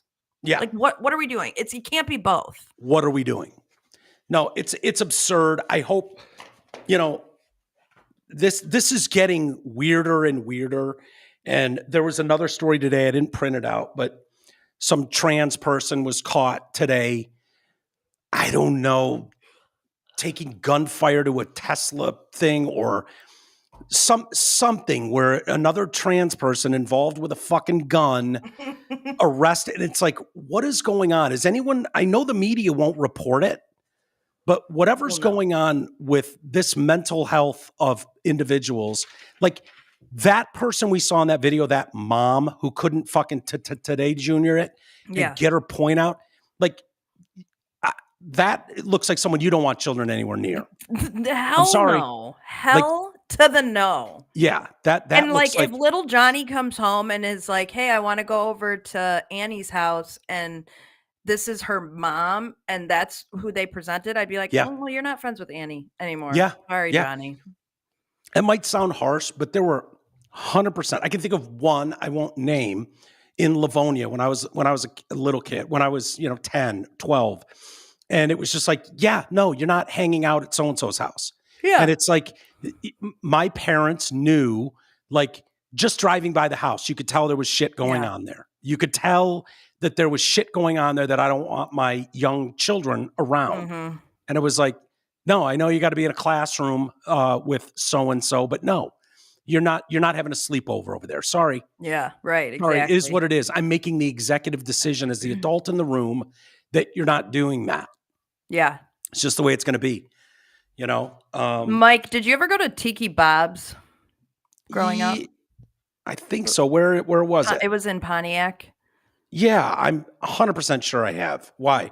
I was just talking about that over the weekend with some high school friends and how we would always go back to one person's house afterwards. And I don't even know. We went on Tuesday nights in school. We were in high school. What? We would go to the club in Pontiac and come back to our friend's house and go to fucking school the next day. And I'm like, my mom must have just been so done with parenting at that point. No, but I think I was just like, hey, I'm going over to so-and-so's house and spending the night over there on a school night. And she was like, okay. And then her mom didn't give a shit that we were out. Yeah, I had those friends too. Where were you in the pecking order of children? Because you're all girls. Youngest. You're the youngest? Yeah. That's why. My sister got away with murder. So done. Yeah, my like me, it's probably the reason I am the way I am. Was way more hands-on, like, oh my God, we're gonna break him. He's our perfect little. And then my brother had it a little better. And my sister, they were like, yeah, do you, dog? Yeah. Like they didn't like she didn't have curfews or like they were done. So you probably were the benefit of that, where it was just like totally. Yeah. Kelly had it hard. I had it easy. Yeah. 100%. I could totally see that. But yeah, it was some trans person attacked some Tesla thing. Have you seen all the shit going on at these? It's so fucked up. People are so broken. I cannot even fathom it. I can't even begin to fathom being that broken. Yeah. Like wanting to go torch a charging station. Yeah. What does it say? What is the larger picture? Does it say that all of you people that bought Teslas really only did it for the shiny status symbol of like, look at me, I'm a good person, saving the planet. Virtue signaling. Yeah. Like that's the only thing that kind of makes sense is like, no, I didn't really give a shit about the environment. I wanted to, it's like putting a Ukraine flag in your Facebook profile pic. Like, no, I don't really want to support. I want props for being that person that's so 100%. Good. Yes. Because the amount of people I've seen that are like, oh my God, I would never use a plastic straw. And it's like, yeah, but you have 4 vehicles and a fucking 8,000 square foot home. Like, what are you talking about? Right. You are as like willy-nilly with carbon footprint as anyone I've ever seen. You think buying a Tesla fixes all that? Like, like, no, you wanted the status symbol of like, I can afford this shiny toy. Yeah. That makes me better than you. Right. While you pollute the atmosphere, I don't. And they're willing to just throw that away, light it on fire. Like it just screams to me that you like March 13th, more than a dozen shots were fired at a Tesla dealership in Oregon. March 12th, protesters from Just Stop Oil poured orange liquid latex over a Tesla robot at a company store in London. March 11th, the day before, 3 vehicles in Massachusetts were vandalized, all 4 wheels slashed or damaged, and 2 others defaced with spray paint. March 9th, 4 Tesla Cybertrucks damaged in a fire in Seattle. March 7th, a man unintentionally set himself on fire. We're also setting fire to 3 Tesla charging stations with Molotov cocktails in South Carolina while wearing a "Fuck Trump, Long Live Ukraine" t-shirt. 7 Teslas on March 3rd, 7 Tesla charging stations in Littleton, Massachusetts, sustained heavy damage and fires intentionally set. I mean, this goes on and on. So Pam Bondi said on Friday, she's directed an investigation to be opened into Tesla protest to prosecute perpetrators and to find anyone who may be funding these protests. If you're going to touch a Tesla, go to a dealership, do anything. You better watch out because we're coming after you.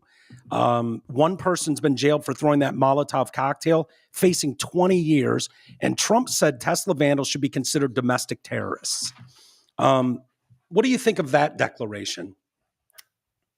Yeah, I mean, I like it. I think I don't hate it. I'll be honest with you. I don't hate it either. I mean, I'm all for it. Like, what is a domestic terrorist?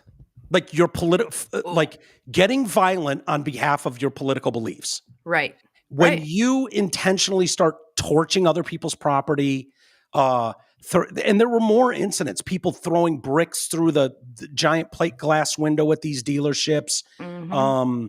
There's a guy here. I don't know if you've seen this guy who they identified now. And I've probably been to this dealership. This is in San Jose, California. Let's see, where is it? I had it on here. Yeah.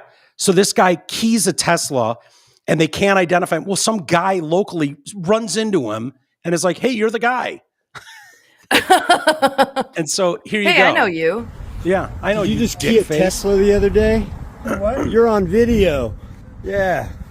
This is the guy. You just keyed a Tesla. You got a video online. I just saw it. It's all over the fucking face. The media. No Tesla. Yes, you did. You keyed a Tesla in a parking lot somewhere around here. What do you got to say about that? I didn't do that.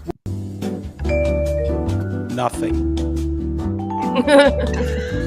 I didn't do that. Let's roll the tape. Same car. He's in it still.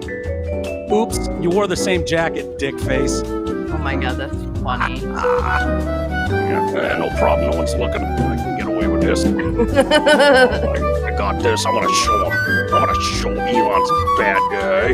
I'm going to show everybody. Look what I can do. All right. Well, you're on video. I said right, I plainly saw you doing it. You pulled up right next to it, and then you keyed it. Oh, shit. You want to bet? Whatever. Okay. Well, they got your license plate. I'm surprised you haven't been contacted by the police yet. Let him do it. I mean, what do you have to say? I mean, I saw you do it. I'm just curious. I mean, just because of Elon, you're wearing a USA T-shirt, driving a Korean car. Why would you key an American car? The guy's probably a Democrat that owns it. I think it's a woman. I mean, I'm just curious why you did that. You just don't have anything to say about that? Neither one of you guys do? Nope. Okay. You're handicapped, too. I mean, this is just kind of ridiculous. That's crazy. Well, good luck And to you, also sir. hilarious. Hope you learned a lesson. He didn't. No. Chase Bank. I have zero sympathy for these people. Yeah.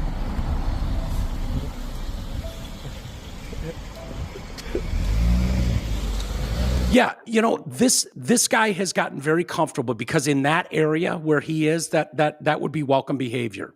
Yeah. Protesting, oh, I don't like something an administration's doing, or I don't agree with the politics of someone. This is a place where local officials would go to bat for you and stand up for you. Just doing free speech, you know, they would use buzzwords in the Constitution to justify their shit behavior in these super, super liberal towns like South San Francisco or San Jose in this case. Yeah. And so this guy had a free pass up until very, very recently to behave like that. Nobody would investigate that. You keyed someone's car over political reasons. Nobody is looking into that in San Jose, California. No one. Right. And so now this guy's identified. I hope they do. And I hope this guy stands before a judge. And I hope this guy gets hit with a bill. Someone keyed my car once and had to pay me hundreds of dollars a month for a year to get the hood repainted. And I didn't get it repainted, but I took the money. Yeah. So I can only imagine the bill when you take a key and go from driver's door all the way through the quarter panel on the back of what that costs to make right.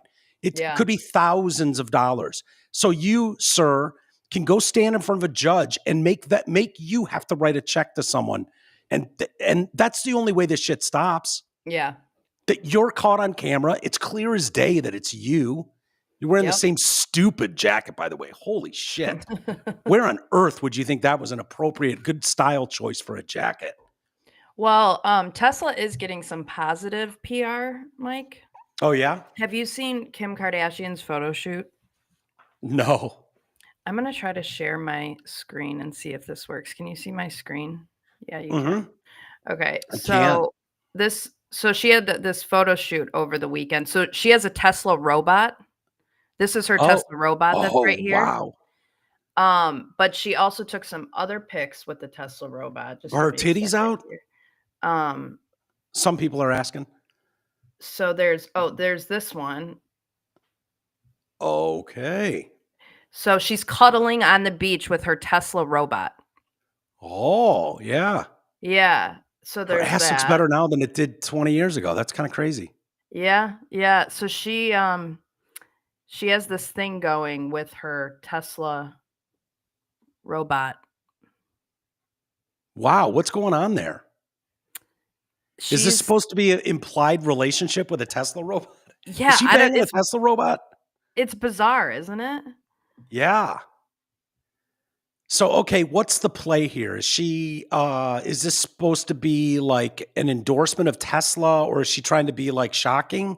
Like this seems more 2010 Kim Kardashian than it does 2025 Kim Kardashian.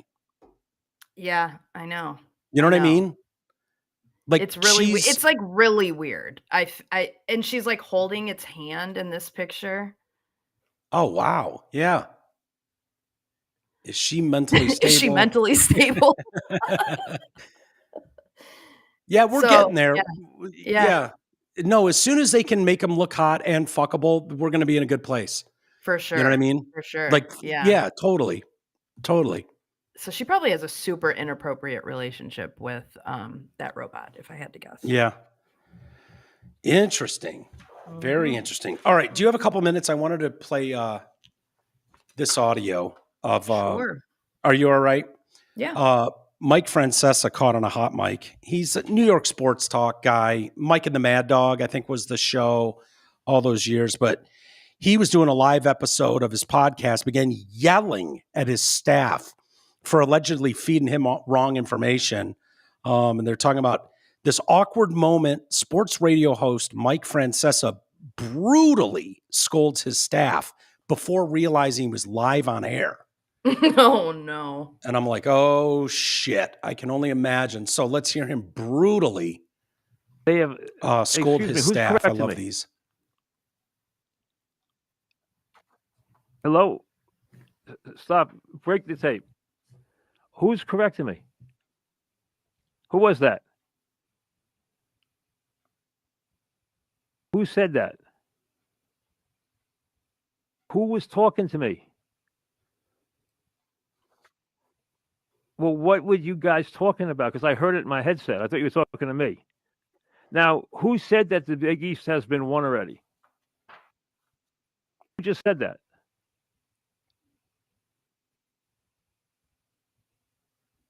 Yeah, but who said it?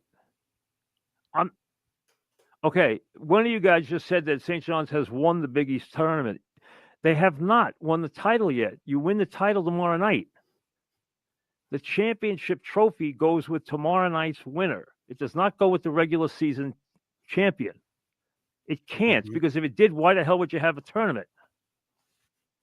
So you're wrong about that. The title goes to who wins tomorrow.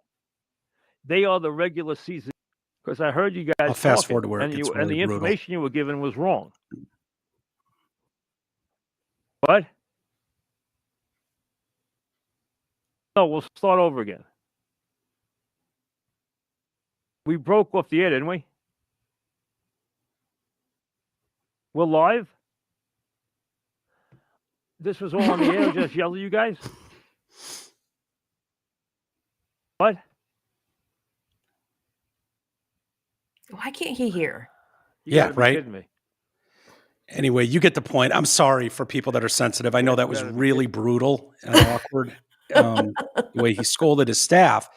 Some of us have been through that, and it reminds me of some of the more famous ones we've seen in time. Fuck it. That's tomorrow. And Do it that live. is it for us today.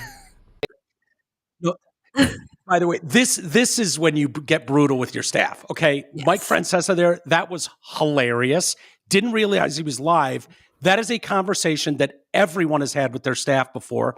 Drew used to call it incorrect corrections, which would frustrate him.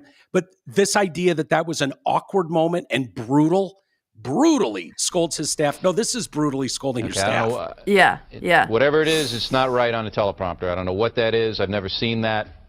No, there is. We are going to do Sting, yeah. Okay, but now I can't read it. There's no words on it. Okay. Ready? Sure. There's no words there. To play us out. What does that mean? To play us out. Sting is going to do. It's a video. Sting video. What is for credits? I don't know what that means. To play us out. What does that mean? To end the show? Oh, Yeah. Bill. Yeah. All right, go. In 5, 4, 3. That's tomorrow, and that is it. Okay. In 5, 4, 3. That's tomorrow, He's so and mad. that He's is so it for mad. us today. And He's we so will mad. leave you with a. I can't do it. Okay. We'll do it live. Can't do it. Can't do it. No. We'll do it live. Fuck it. Do it live. I'll write it, and we'll do it live. Fucking thing sucks. In 5, 4, Oh, mad. He's so mad. That's tomorrow, and that is it for us today. I'm Bill O'Reilly. Thanks again for watching. We'll leave you with Sting and a cut off his new album. Take it away. The coat and the pen. Oh, I love it. That's awesome. That's yelling at people and getting upset. I don't think what Mike Francesa did would qualify. Something like that. God, Bill O'Reilly, what a gem. It's the greatest clip. I should have pulled up what's his name from ESPN? Chris Berman. Oh, Him going yeah. off that one time. That one's great too. Yeah, that's a Some of good those one. are so awesome when these guys break character from what they want you to see. Yeah, it's amazing. That would have killed me to deal with that in a room for my career every time you fucked up. Or that's clearly a miscommunication right there with Bill. Yeah. Bill O'Reilly was wrong there. Yeah. Like he wasn't getting what they were saying, whether the teleprompter was showing it like that, but it was pretty easy to understand that Inside Edition was ending with like a cut off Sting's new album. Yeah. Like, not that big a deal. And Right. you could tell those guys like, yeah, they weren't he wasn't having it. Fucking love it. Fucking thing sucks. All right, let's do a couple of emails and get out of here for the day. Fuck that cop, no pardon. Oh boy. So this is we were talking about Ben Shapiro launching the Derek Chauvin. Yeah. He wants to pardon. He wants President Trump to pardon Derek Chauvin. And you and I were having a debate about,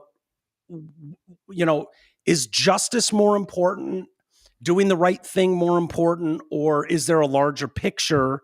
Does that matter? If the larger picture is this will be better for your, all parties involved if you just let that thing sit on the sideline and not get involved. So we were talking about it. Let him rot, not because of his race, but one, he's a cop. Two, he pled guilty. Well, then the jury got it right, and he's guilty. Ultimate justice matters, and he admitted on a federal level, so he's guilty. I don't care about his rationale as to why. Fuck him for the next 22 and a half years. It's kind of harsh. All right. I don't remember why he pled guilty, if that was like sort of a plea deal thing. Yeah, well, because why wouldn't he plead guilty? I mean, he was just found guilty on a state level. The feds, I mean, why go through a whole other trial again? It was they were charging him for the exact same thing, and it was. Is that what that was? Because I'm almost positive that if he took the deal, if he pled guilty, I think that they agreed to run them consecutively instead of concurrently at the same time. So whereas if he would have just gone to trial and gotten sentenced, he might have had to serve first his state and then his federal sentence, which would have been like 40 years instead of serving the 20-something years. Yeah, I stand on it bothers me because I've seen a lot, and all of you are welcome to see it as well. It's not like I have access to special stuff, but you needed to be willing to do a little more research. It was not going to be readily available for you. But when you see more context and you get a fuller picture of what happened that day, it becomes not sort of clear, it becomes crystal clear what happened. And that unfortunate day didn't need to go down that way. And it played out the way it did, but in no way is that guy guilty of murder. I don't care if Dave Chappelle does a special on it. I don't care if the media tells you every day, he represents law enforcement at their worst. Yep. That's just not the reality of that case. Right. And you can bury your head on that one and just be like, fuck it, because he's a cop all you want. I don't do that. And I struggle with that one because to me, justice does matter. And if you find out that an innocent person is sitting in jail, I firmly believe you do what you can to get them out of jail. Yeah. That's not right. I wouldn't want that to happen to you, Amy. I wouldn't want it to happen to me or someone I care about or someone I don't know. Yeah. And I don't care about the race of that person. Incarceration is no bullshit. And, to lump that into a larger picture of historical societal woes and injustices it's not the way to do things. And, that's a real tough one. And, we've learned more and more, like the way someone pleads guilty to, do exactly what you just said. Maybe it means that concurrent sentences run and it gives you the opportunity to then hopefully have a life somewhere down the road and, maybe get out when you're 55, 60. I mean, if someone were saying to you, hey, you could serve 20 years in jail or 40 years in jail. I mean, obviously you'd take the 20. I mean, come on. And you would be able to see the railroad that's going on. It wouldn't be lost on you that what's going on just outside these doors is pitchforks and torches, and they're going to light this city up. And this jury is not going to be able to judge this based solely on the merits of a case. Like there was nothing proper about that. And, nobody was really willing to stand on that and fall on that sword and go, this is wrong. The judges weren't, the jurors weren't, it's a sad state. It is what it is. But, and I mean, he'll still be rotting for plenty of years if he's pardoned federally and still just has to serve his state charge. Yeah, you're right. More on candidates. Mike, welcome back. We missed you. So this goes back a little bit when I was maybe off for a couple. Oh, it was when we were putting the studio together. Oh. The new set looks dope. You mentioned that if the right put out a candidate that was a moron like Carmel Harris, you would call it out. It already happened, and you did call it out. Her name was Sarah Palin. We all pointed out that she was a white trash moron. Her political career never went anywhere. Also, left wants their own Joe Rogan. When they say that, what they mean is they want a bot to say whatever narrative they're pushing. That exists. It's that dude on MSNBC. I can't remember his name. I think it's Rachel something. Connor. Yeah, he's right. I don't remember taking a lot of shots at Sarah Palin. That's kind of a weird one because I always kind of found her hot. Yeah. Well, she was such a fucking idiot, though. Oh my God. Yeah, she was just like, that was such a random choice. My God, this random ass governor from Alaska. Yeah. Was that John McCain? Yeah. Was that the John McCain one? And Obama from my porch. Which I see a map, and I bet you could. On a really clear day, it looks like they're docking almost. Like it's really fucking close. Docking is, the insertion of one man's glands into the foreskin of another's. Like we all know what docking is. I mean, dude, if you look at a map of Alaska and Russia, it's like I bet I don't know from her house, but her larger point. I bet if you were on the dock of Alaska, on a clear day, man, you could technically see. Yeah, you could see the Ruskies. I can see Windsor from Detroit. Like that's true. Valid kind of look like that. Valid point. Yeah. So I don't remember that. I remember that being a really weird selection at the time. Sarah Palin, this kind of oddball, sort of hot Alaska. Yeah. Oh, dude. Yeah, she did, and came off like a dipshit and didn't do well in debates or interviews. WT kids. Yeah, those stupid kids. Who was it that people thought he was going to take, and then all of a sudden it was out of left field that he took her? Yeah, I can't remember. Was it Mitt Romney or something? I feel like it was. I feel like it probably was Romney. Yeah. All right, we'll do one more. Walters at DetroitCast.com if you would like to send an email. We love hearing from you people. You people, those people. I can proudly say I've never had Ben and Jerry's. I'm so glad to hear it tastes like ass. It's also retardedly expensive. Their uber satanic communist views are just icing on the cake. I've never partaken. I will say I am in the minority on this one. I personally have always been like, Baskin Robbins tastes better to me personally than Ben and Jerry's. Yeah. Most people love Ben and Jerry's. There's a lot of people that think Ben and Jerry's is the shit. I don't know where you stand on it. Nah, I could take it or leave it. I agree. Yeah. It's like overly priced, weird names. It's just kind of one of those things where I will only eat it if I'm forced to. Like I'm at the gas station, I have the munchies and they only sell Ben and Jerry's. Or for example, I got room service when I was in the Bahamas. They only had Ben and Jerry's ice cream. Yeah. So it was like a situation like that. I was forced to eat it. Well, back in the day, you didn't know what their political leanings were, and not that it mattered. And if you did know what their political leanings were, it meant they were like conscious of the environment. They're kind of Northwest hippies, tree huggers. It wouldn't have been like super offensive. It would have been like, oh, good for them. Cool. Yeah, no. And I feel like when I had Ben and Jerry's, it was like the packaging was super colorful and cartoonish, and the fun names, and the fun funky names, Cherry Garcia, and whatever they were like that. And it was like, oh my God, I'm having Ben and Jerry's with their cool packaging. Like, and then it was like, oh well, it's too bad that the ice cream's not as good as even Baskin Robbins. Like that kind of sucks. But I'm definitely in the minority on that. It's not fair. Like that, I've felt that way forever since I was a kid. Since the very first time I tried Ben and Jerry's, I felt that way. So don't like rain on the guy's parade, Mike. He's happy to hear that. Ben he's and happy. Jerry's like shit. But he might be missing out completely. You're not. He's on not. the greatest ice cream ever, because a lot of people feel like that. So no. I'm here to tell you, you're not. Yeah. All right. We'll leave it there. Okay. Great seeing you, Ames. We'll do it again tomorrow. They're installing some toilets and doing some construction down here, so we'll probably go late. Fun. Yes, I have a Palms banquet tomorrow. Oh. So do we have to go even later or earlier? Yes, I'll probably be home around like 8:30, I would say, if I had to guess. So all right. we can go after that.